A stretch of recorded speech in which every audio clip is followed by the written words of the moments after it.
Dia masuk kat TikTok dia. Tu kau warna apa kau ambil tu? Warna Nisa tak ambil purple kan? purple macam cantik ya. Allah, Nisa lah. Aku ambil biru sebab aku fikir anak aku lelaki. Takut tak suka warna purple. Tapi purple ni menarik. Cantik weh. Kan? Vivo. Dia ada bagi ring. Memang dia casing. pun casing memang dia kan. Oh, ya ke sekarang dia ada casing? Bukan macam tu Oh, macam ni pula. Ingatkan yang macam iPhone tu kingit gitu kan. Okay, mula dulu. Wih, cantik. Okay, ni Y36 Nak dia kena backup singer ke apa? Ya, wow. Tak payah pakai je radio tu. Boleh cakap wow.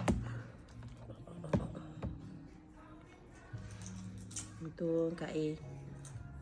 Tak payah nak peksa Mama dah beli. Untungnya aku nak jadi anak kau lah. Banyak lah jadi anak bos. Susah pula fikir lain pula. Kau dah pula. Sampai dah keluar.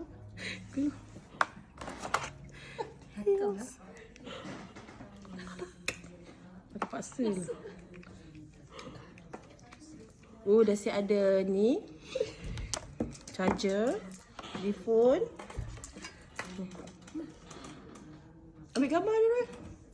Tak, Nurul dah jadi fotografer. Cepat. 1, 2, 3.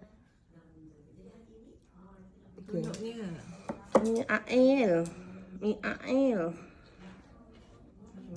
Vivo. Gambar dia cantik kan Vivo ni? Dia kalau yang lagi yang 3-4 ribu tu lagi mahal, lagi lawan.